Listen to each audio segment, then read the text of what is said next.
Yo, yo, yo, it's your girl and boy CT. I'm Cindy Barnes. And I'm Travis Barnes. And we are the founders of the Overcomers Podcast. The Overcomers Podcast is designed to help you overcome adversity and live your dreams. Every week we will be sharing stories of people who found their strength in their struggle. The Overcomers Podcast is sponsored by Journey 333, and that's a lot of threes, so let me tell you what it is. It's fitness, coaching, and nutrition. It is a place where we help you to look better, live better, and feel better, and it is mind, body, spirit. Today, we're going to help you get your mind right with our special guest. Hello, Overcomer Nation. Wow, today we have a story. We have a man with a story, and we're going to be talking about abuse today, abusive relationships. JD's story is, to me, one of a kind, but unfortunately, there is a lot more in common than you are going to find uncommon. So, JD McCabe, author of The Third Gift, welcome to the show.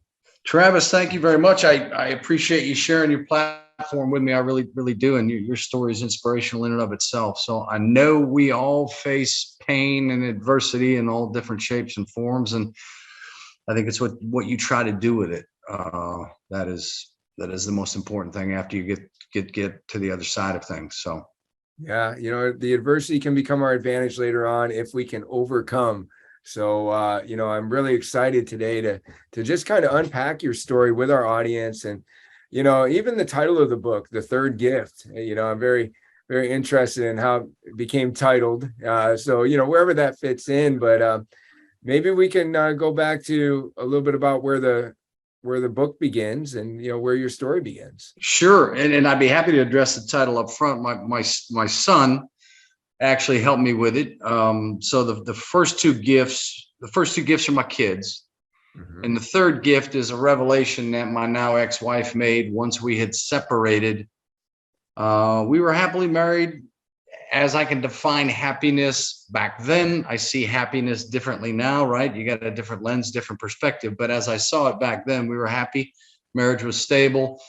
And then the wheels began to come off. But I had no idea exactly why. So we had very tumultuous story leading up to our separation. I spent 9 days in a psychiatric facility. I would ultimately later discover that I survived arsenic poisoning. She was poisoning me with arsenic, was putting it in my protein powder, I believe.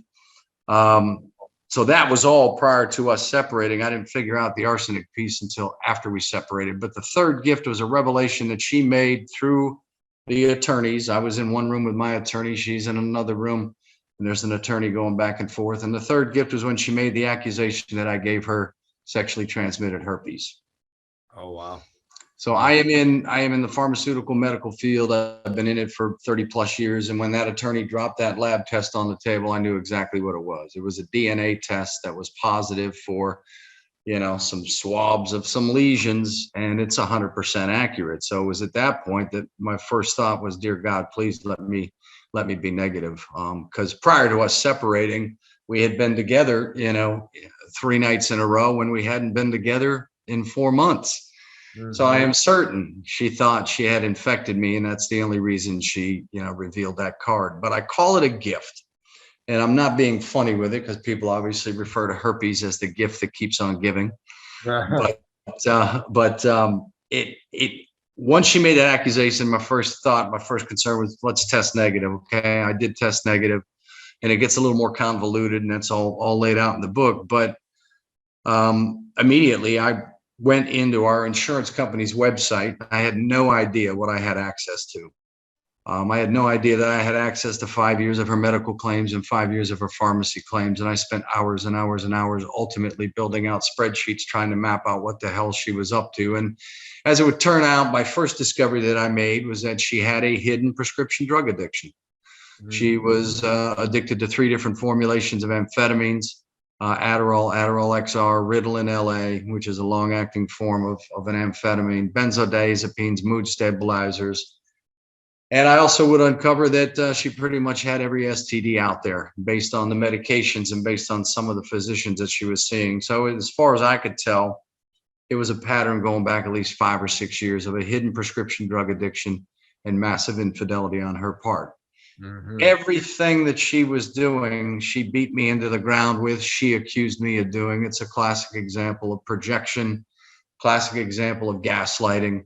And that's what ultimately would push me into a psychiatric facility for 9 days, 7 months prior to us separating. So again, her accusations were that I was doing drugs, there was infidelity. She turned my daughter against me for a couple of years. She began telling stories to family and friends behind my back that I had anger issues, mood issues. I believe he's doing drugs. I know he's cheating on me. So through that little revelation of the third gift, I would also discover, as we headed towards our alimony trial, I would discover that she set me up for the involuntary commitment. Not only did she hollow me out as a man, but she also was writing letters behind my back to the physicians that ultimately led to an involuntary commitment across 2 different psychiatric facilities with a police transport in between the 2 facilities.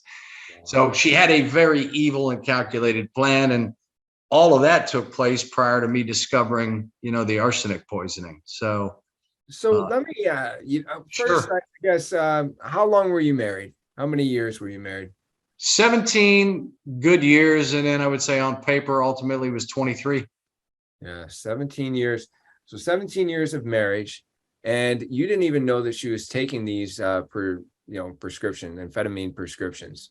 No, and there's another situation that, because a lot of people have said, certainly when you put this out there on social media, you open yourself up to a lot of support, Sure. but you open yourself up to an awful lot of criticism, right? And especially being a guy coming forward. Yeah, I don't know how many times I've been told to man up on social media, grow up, man up, whatever. But anyhow, I take it with a grain of salt. But the other complicated factor that we have, which I talk about in the book, is that early in our marriage, about 6-7 years in, she started complaining of certain medical symptoms and what have you, and ultimately she would come to believe that she had an autoimmune disease. Okay. And so I walked with her through that entire journey for 15, 16 years, that she would see specialist after specialist after specialist. And I never questioned her, never asked to see, medical records or anything. I do recall very vividly, later in our marriage, her mother would come to me and say, does she want something to be wrong with her?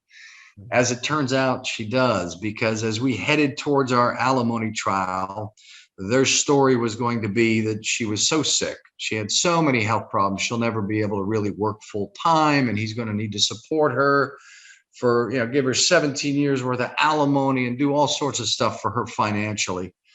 So we certainly subpoenaed all her medical records, and there was a prominent clinic down in Florida that she went and saw twice. Our kids were younger then, so I stayed home with the kids. And once we got those medical records, Travis, it said in there she does not have an autoimmune disease.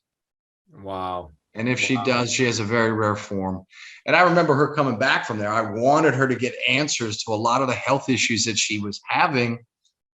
And it turns out that a lot of them were, more than likely, most of them were related to the medication she was taking that I had no idea she was taking, especially the amphetamines. I mean, the cardiac issues, when I would go with her to see cardiologist after cardiologist, and she had some pretty invasive procedures done, she never ever mentioned, oh, by the way, I'm taking 3 different formulations of amphetamines.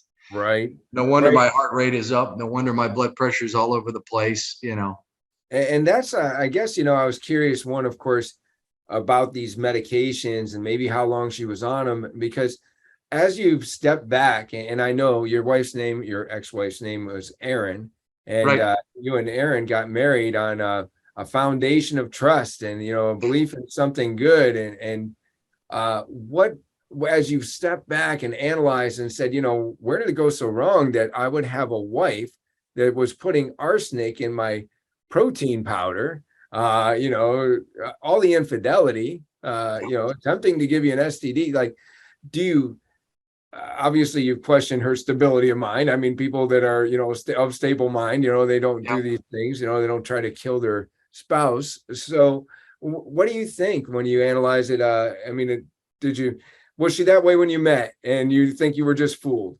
Do you think No. the amphetamines got her and that she became unstable? What do you think it was that, Yeah, and I that's a great question, and I talk about it in the book, and that's why it's also people don't realize that it truly was a gift, because had she never made that revelation, I would never have looked at the medical claims and pharmacy claims. I didn't even know what I had access to. Pleasantly surprised that I had access to it.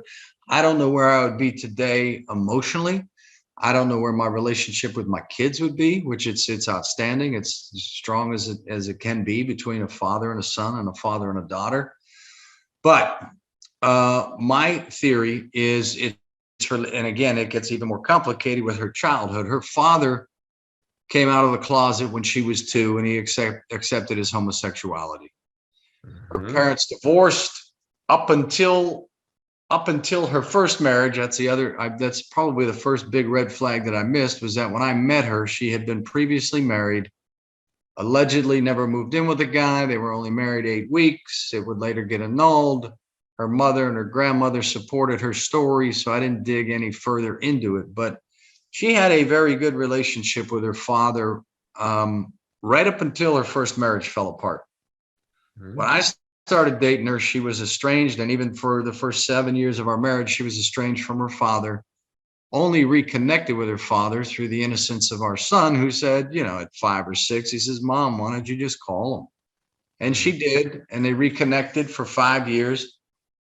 I would describe it, I supported it. I was certainly concerned that I didn't want her to get hurt again, but now I see it differently, that, she probably hurt her father. I believe she probably cheated on her first husband as well. Don't know that for a fact. But she had to make the difficult decision to terminate her father's life. He had a massive heart attack, and she had to make that decision. And then a couple of years later, his life partner died at a relatively young age. And I think guilt got to her. I think guilt can be a very toxic emotion. And I believe I'm certain that that's when she began to go off the rails. And that time frame lines up very nicely when she began to, take these medications behind my back. But a lot of the signs and the symptoms and things that I would see that were going on with her mentally and physically, I simply chalked up to her alleged autoimmune disease. And being in the medical pharmaceutical field, I had access to neurologists and things that I could talk to privately. And they're like, yeah, an autoimmune disease can attack every organ system in your body, including your mind. And you can start experiencing paranoia and delusions. And that's indeed what I started to see. And of course, I now know that was driven by her amphetamine abuse. So the other part of the gift piece of the title is that I'm now sitting here with a sense of clarity. I've been able to restore my identity, and as a man and as a father, and to know that the demise of the marriage was not my fault. I was fooled. And I was fooled by a very manipulative, calculating, evil individual. Yeah.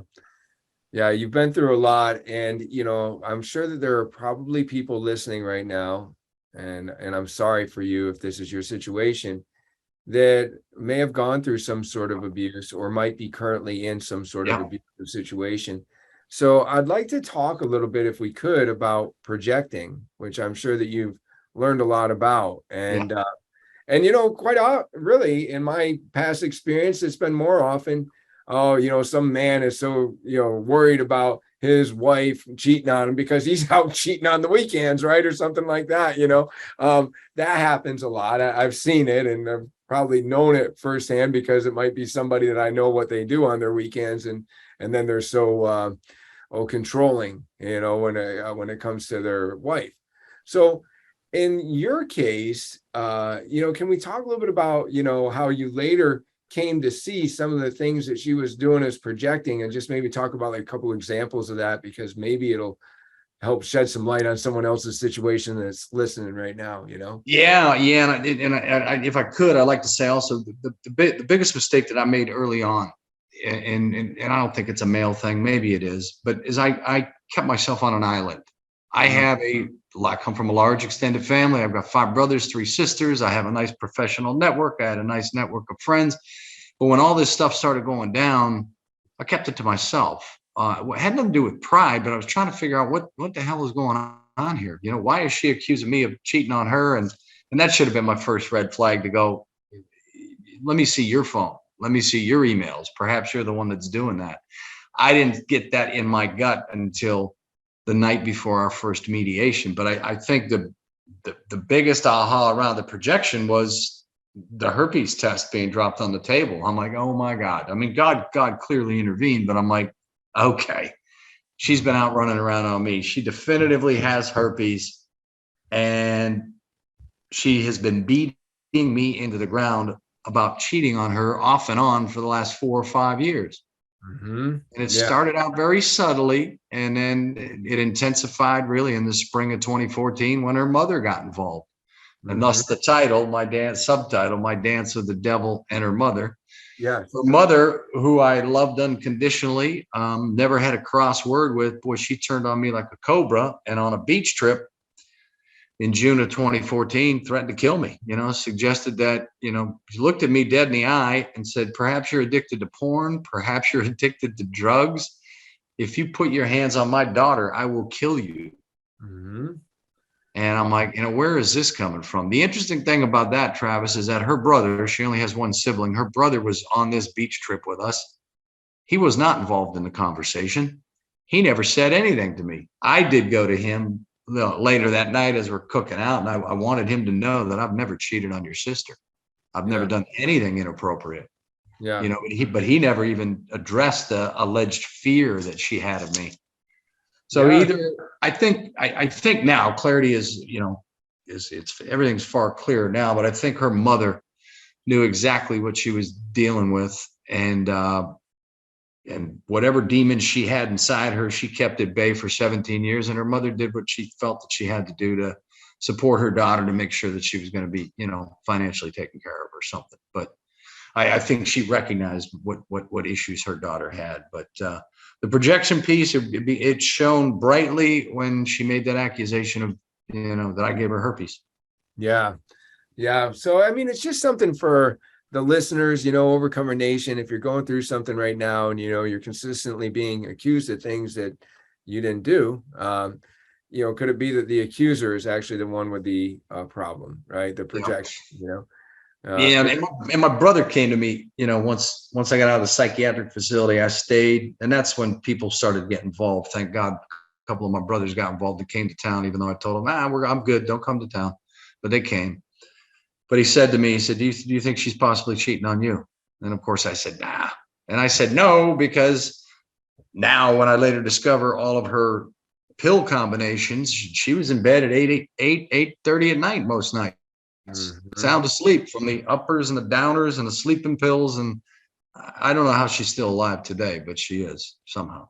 Yeah, I know you talked about this in the book, but if you could just share a little bit with us about how you came to be involuntarily admitted into the psychiatric. I mean, that's whatever you'll share right now. I definitely encourage everybody to go and read the book, because it's going to be a real page turner, and you're going to get a lot more than you'll get in this episode. But I mean, that's a serious thing to get somebody involuntarily committed into a psychiatric ward.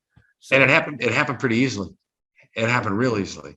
So in the spring of 2014, I started working out. My son is big into fitness. I was 255. In the book, I say I was 225. I was generous with myself.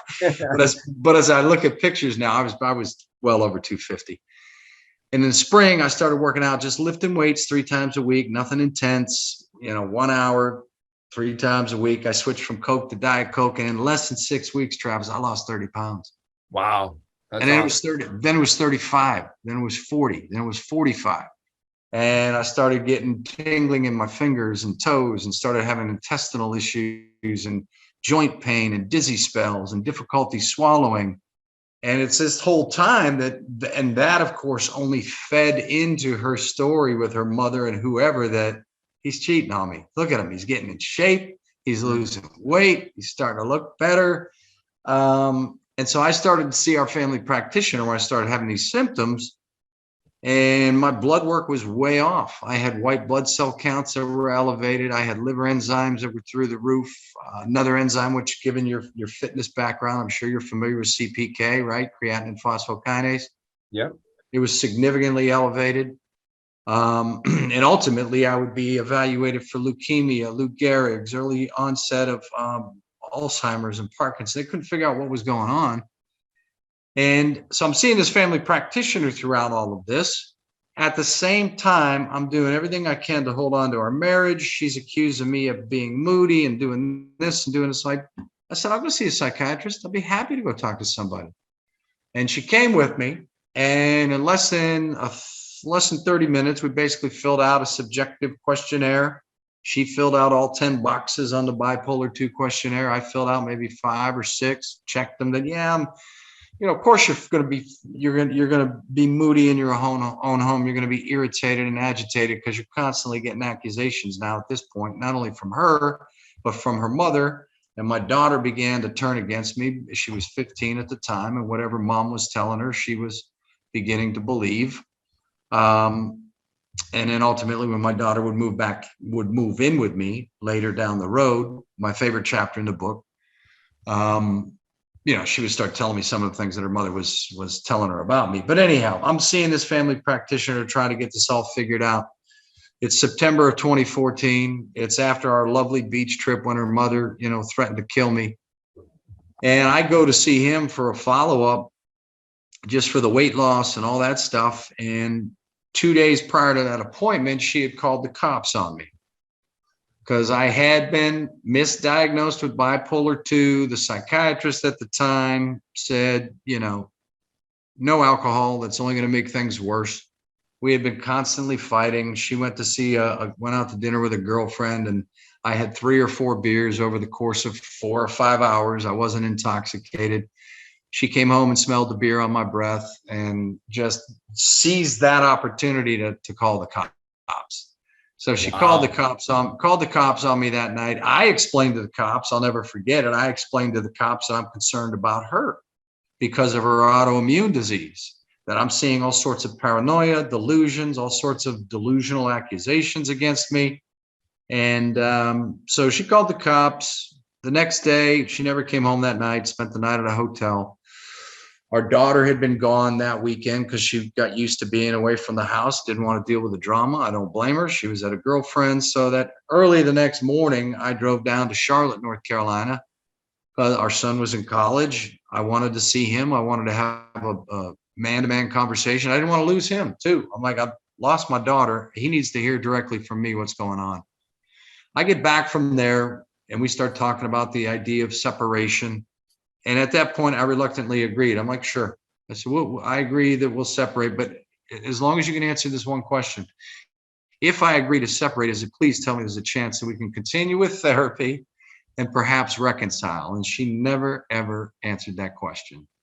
Mm-hmm. And so I go to this family practitioner that Monday. She goes with me. She tells him about the events of the weekend, the cops being called, us possibly separating. He's got his back to me and he says, well, if you separate, what are you going to do? How's it going to make you feel? I said, I don't know how that's going to make me feel, and I don't know what I'm going to do. Mm-hmm.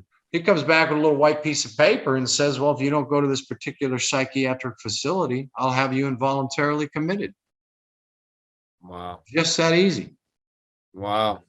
And so I went to the dedicated psych hospital he wanted me to go to. I show up there, hand him my little piece of paper through the window, and the guy says to me, it's an 8 to 10 hour wait, grab a seat. I mean, the lobby was packed. Wow. And I'm not staying here. Yeah. Oh, so you didn't leave? You didn't stay? We left. And I'm, again, being in the medical field, I knew of an acute care hospital that had a psychiatric facility. I said, I'm going to go there. I don't want the cops picking me up. Right. So I went there, and ironically, I pretty much stayed in an ER bed for 3 days. I never saw a psychiatric healthcare professional. I saw one upon admission through the emergency department. Didn't see a psychiatrist throughout my entire stay, even though I asked to see one because I wanted to get out. I wanted to be discharged. And the cops show up on a Wednesday afternoon to pick me up. I said, what are you guys doing here? Mm-hmm. And they're like, we're here to transport you to, this dedicated psych hospital, the place that I tried to avoid. So I'd end up spending 6 days there. But again, people don't believe it, but that's exactly how it happened. And I would later discover, as we subpoenaed my medical, I didn't need to subpoena them, but as I got my medical records and we subpoenaed hers, she was writing letters behind my back 2 days. When I was down in Charlotte, North Carolina, seeing my son, She's busy writing letters to the psychiatrist and to the family practitioner, letting them know she thinks I'm doing drugs, that my moods at home aren't any better. My daughter fears for her safety. I mean, they're long, rambling letters, at times incoherent, but those exact letters are in the book verbatim. I didn't even edit them. You know, we let them show up exactly as they were written. Wow. So she was setting me up, essentially set me up for that stay. Because, and again, it fed her story, because the story she started to tell family and friends, and certainly her mother and whatever, is that, yeah, he's controlling, he's abusive, he's got anger outbursts. My daughter fears for her safety. I fear for my safety at times. I mean, none of it was founded at all. But she was building what they call her, network of negative advocates. Yeah. And Wow. again, that's why the herpes piece is such a gift, because I wouldn't have discovered her drug addiction. I wouldn't have discovered all the infidelity. I certainly, had she not made that revelation, I would not have fought alimony in court. And the only reason we went on that journey and I spent and destroyed my retirement fund is because in the state of North Carolina, if there's proof of infidelity, there is no alimony. And we had rock solid proof. We had DNA evidence that she indeed had contracted herpes, and I would test negative. Wow. The thing that I keep thinking about, JD, is just how vulnerable you have to be in order to share all this. And I share from the stage, I share on this podcast, I share in different places, a book that I've written, a couple different books. I've shared my past, which I'm not proud of. I've shared the mistakes. In your past, you're a victim. So, I mean, it's not about so much being ashamed of a certain mistake you made like me, but I've chosen to be vulnerable because of what I think it might do for other people. And I know that that's your purpose in sharing your book. In fact, it says that you want people going through similar situations to believe in themselves.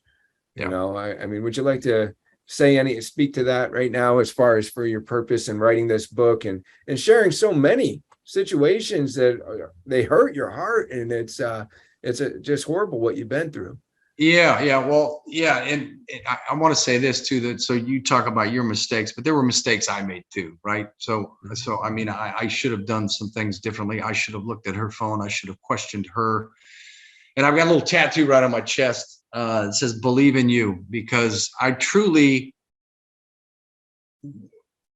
was a stranger in my own home. I didn't know, especially when I came out of the psychiatric facility, I wasn't sure which end was up. I'm like, how did we get here?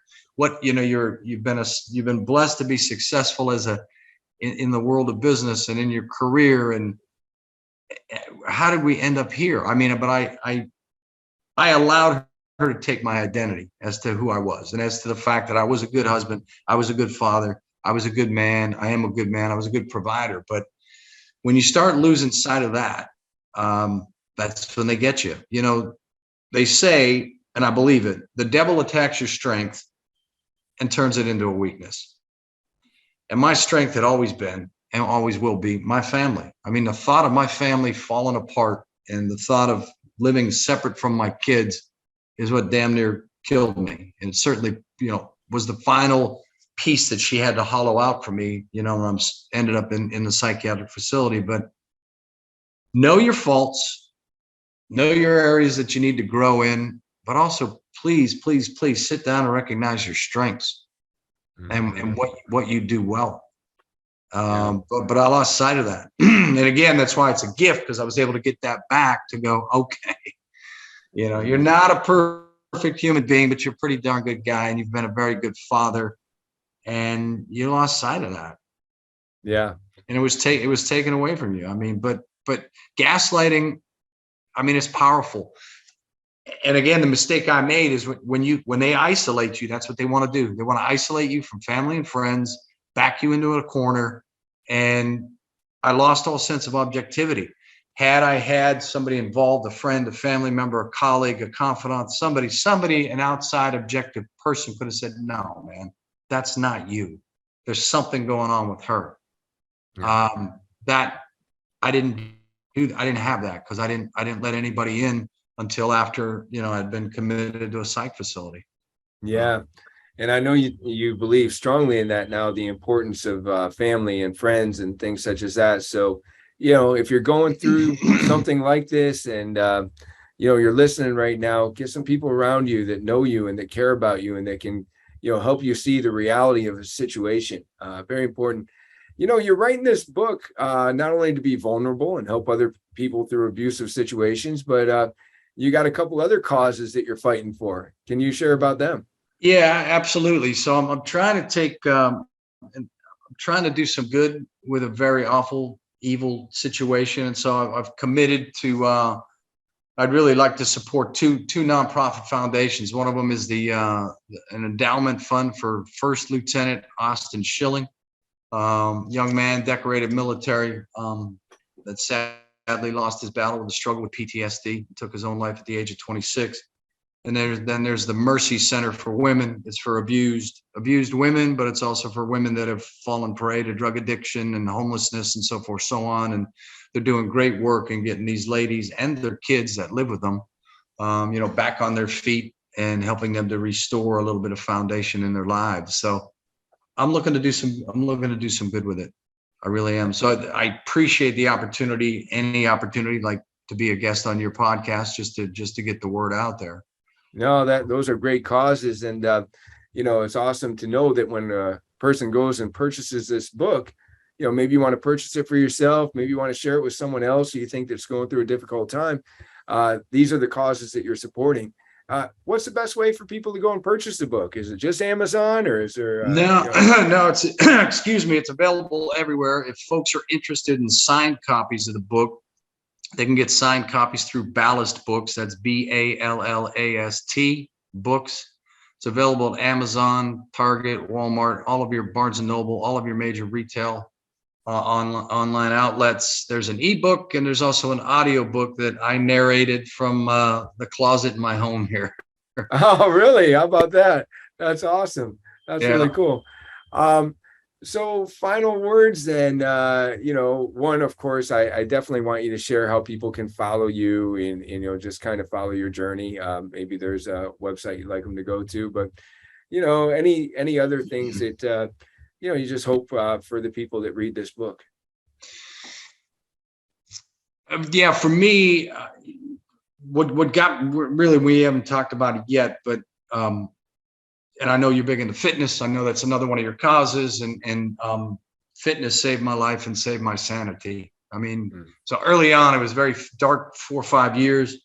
I had been working out, but once I started losing all the weight, and I'll be honest to admit that I was self-medicating way too much at times, not drugs, but alcohol. Yeah. Eventually, I had to put the bottle down, and at least long enough to go for a walk. And I started walking just to get my strength back, 25 to 30 miles a week, and then was able to get back into the gym. So fitness helped me to clear my head. Fitness helped me to think through what my strategy was going to be, from a legal perspective, because we had a couple of long legal journeys. She filed domestic violence charges against me. We'd end up in court for an alimony trial, so forth, so on. So I would say family, faith, and fitness, really. I leaned on God. I made God more of a priority in my life. When things got real bad, I would find a church no matter where I was, no matter what the denomination was. I just needed to be able to sit in the quiet and comfort and just reflect. And so I leaned on my faith, and I've learned to make him more of a priority. And so that's why I feel compelled and called to do some good with it, and to take the daggers that come from the haters out there that question what my motives are, but it's fine. They're complete strangers, so it doesn't matter to me. Yeah. Family, faith, and fitness. That's really good.